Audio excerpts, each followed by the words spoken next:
भारत चीन संबंधों के इस विशेष प्रसारण में अखंड न्यूज में एक बार फिर आपका स्वागत है।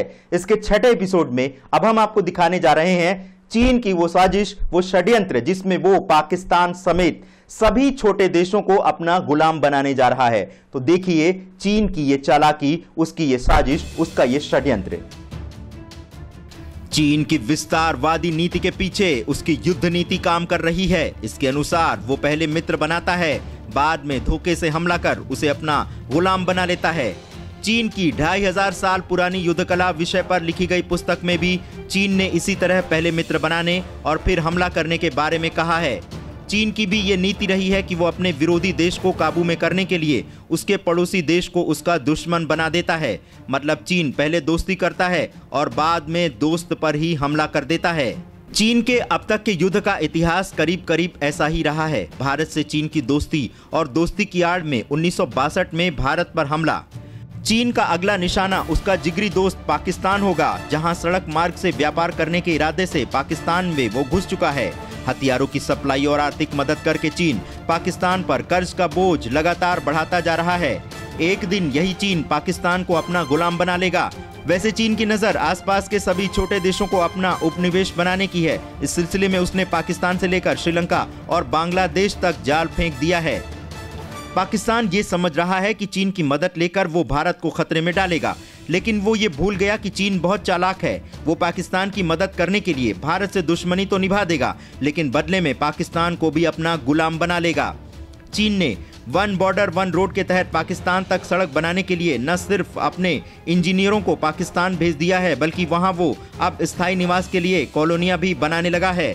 चीन की इस चाल को पाकिस्तान के लोग समझ गए हैं और चीन के लोगों का विरोध कर रहे हैं। इसीलिए चीनी विशेषज्ञों की सुरक्षा के लिए पाकिस्तानी आर्मी कैंप के 25,000 जवान तैनात किए गए हैं। चीन पाकिस्तान को न सिर्फ सैन्य और परमाणु हथियारों की सप्लाई कर रहा है, बल्कि वो यहाँ पर कई उद्योगों के लिए भी आर्थिक मदद मुहैया करा रहा है। पाकिस्तान को गुलाम बनाने की शुरुआत हो चुकी है कुछ इस तरह से। पाकिस्तान में चीन स्थायी कॉलोनी बना रहा है। लाहौर स्टॉक एक्सचेंज में चीन ने अपनी हिस्सेदारी खरीदी है। 20 साल में पाकिस्तान की 80% बिजली की सप्लाई चीन करने लगेगा। सड़क से लेकर समुद्री मार्ग और बंदरगाहों पर चीन का कब्जा होगा। राष्ट्रीय राजमार्गों की देखभाल चीन की कंपनियां करेंगी। पाकिस्तान में मौजूदा समय में 50,000 चीनी लोगों ने बस्ती बना ली है। बांग्लादेश और श्रीलंका पर भी चीन का कब्जे का इरादा।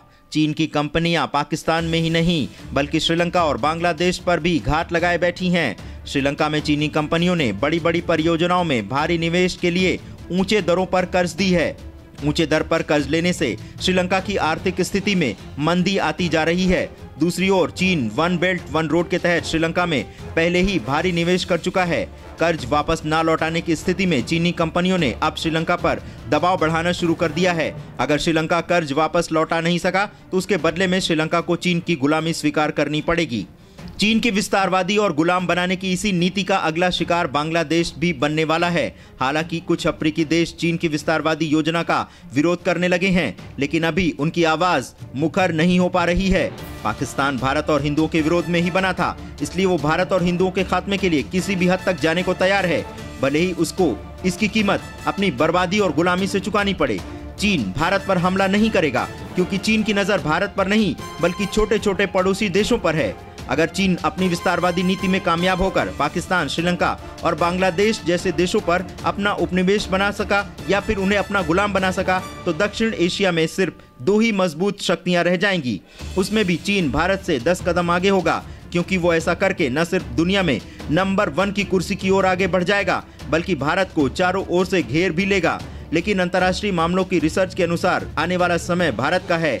हार्वर्ड विश्वविद्यालय के एक रिसर्च पेपर के अनुसार भारत 2024 में अंतर्राष्ट्रीय शक्ति के तौर पर विश्व के सामने उपस्थित होगा, जबकि चीन चारों ओर से घिरा होगा। तो दर्शकों, अभी आपने देखा कि चीन की क्या चाल है, चीन किस तरह से आने वाले समय में जिसे दोस्त मानता है उसी को बनाने जा रहा है गुलाम, और साथ ही साथ जो श्रीलंका, बांग्लादेश जैसे जो छोटे देश हैं उनको भी अपना उपनिवेश बनाने जा रहा है। इस मामले में भारत में तो राजनीति हो रही है चीन को लेकर के, और इसी सिलसिले में हमारे साथ चर्चा के लिए जुड़े हुए हैं वरिष्ठ पत्रकार रवि पराशर जी। रवि जी, जिस तरह से भारत में चीन को लेकर के जो राजनीति हो रही है और हमारे जो विपक्षी दल हैं वो भी इसमें बहुत बड़ी भूमिका निभा रहे हैं। अभी हाल ही में ये खबर आई थी मीडिया में कि किस तरह से जो कांग्रेस के उपाध्यक्ष हैं राहुल गांधी जी, वो गए थे चीन के राजदूत से मिलने के लिए। क्या आपको लगता है कि उनका ये मिलना सही था? और अगर ये सही था तो कांग्रेस ने ये खबर छिपाई क्यों, और मीडिया में खबर आने के बाद इस पर स्पष्टीकरण क्यों दिया गया?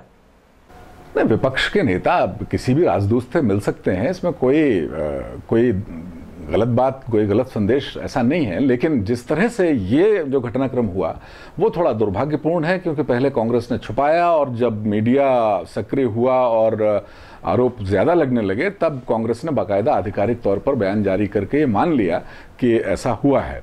तो ये इससे थोड़ा सा जो शक का, आशंकाओं का जो माहौल बनता है उसको बल मिलता है। इस तरह के वाकये नहीं होने चाहिए। आप किसी भी, कांग्रेस चूंकि 60 साल तक सत्ता में रही है तो उसके जाहिर है कि उसके भी विदेशी राजनयिकों से, विदेशी कूटनय से उसके भी प्रगाढ़ रिश्ते हैं। तो उसका अगर उपाध्यक्ष, अध्यक्ष या कोई भी नेता किसी राजनयिक से मिलता है तो उसमें गलत कुछ नहीं है। गलत केवल यही है कि आप भ्रम की स्थिति क्यों पैदा कर रहे हैं।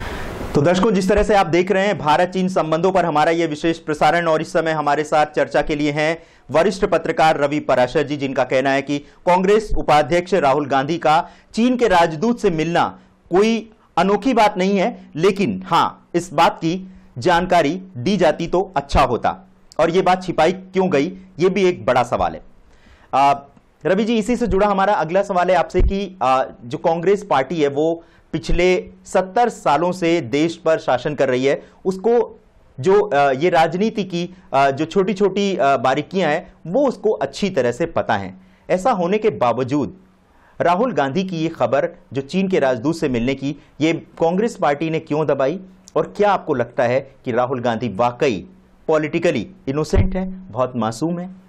सरकार को सूचना देनी चाहिए, ठीक है, ये एक जो भी नैतिक प्रोटोकॉल है तो देनी चाहिए, लेकिन ऐसी कोई बाध्यता भी नहीं होनी चाहिए कि अगर आप किसी विदेशी राजनयिक से मिल रहे हैं किसी समारोह में या अलग से बंद कमरे में तो सरकार को सूचित करें ही। लेकिन ये सामान्य शिष्टाचार होना चाहिए कि अगर ऐसी कोई मुलाकात तो हुई है जो कि जिस देश के साथ हमारे विवाद का जो अंगार है वो दहका हुआ है, तो फिर पारदर्शी तौर पर राहुल गांधी को या उनकी तरफ से किसी कांग्रेस प्रवक्ता को ये बयान जारी करके स्थिति स्पष्ट करनी चाहिए थी कि उनकी मुलाकात हुई है और ये बात हुई है।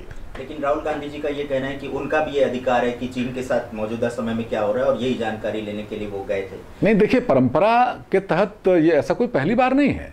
हम जो विपक्षी राजनयिक हैं वे जो विपक्षी पार्टियों के अध्यक्ष हैं, नेता हैं, उनसे मिलते जुलते रहते हैं, उनकी राय जानते रहते हैं। तो ये कोई बहुत अद्भुत और नया मसला नहीं है। केवल चूंकि चीन के राजनयिक से उनकी मुलाकात का सवाल था और चीन के साथ हमारे जो सीमा विवाद अभी भड़का हुआ है, कैलाश मानसरोवर यात्रा को जिस तरह उन्होंने रोका और जिस तरह चीनी सैनिक और भारतीय सैनिक आमने सामने आए, तो उस वजह से इस विवाद ने तूल पकड़ा। मुझे लगता है अगर ये सामान्य स्थितियों में ऐसा हुआ होता तो शायद कोई खबर भी नहीं बनती। जी रवि जी, तो दर्शकों, आप देख रहे हैं हमारा ये विशेष प्रसारण भारत चीन संबंधों पर, और हमारे साथ चर्चा में शामिल हैं वरिष्ठ पत्रकार रवि पराशर जी। भारत और चीन के संबंधों के इस विशेष प्रसारण के 7वें एपिसोड में हम आपको दिखाने जा रहे हैं एक ऐसी रिपोर्ट जिसे देख करके आप चौंक जाएंगे। जी हां, ताइवान जैसा देश भारत से कह रहा है कि अगर भारत उसका साथ दे तो वो बीजिंग में चीन का झंडा उखाड़ फेंकेंगे। क्या है ये पूरा मामला? देखिए हमारे 7वें एपिसोड में। लेकिन अगर आपने हमारा चैनल अभी तक सब्सक्राइब नहीं किया है तो इसे सब्सक्राइब अवश्य करें।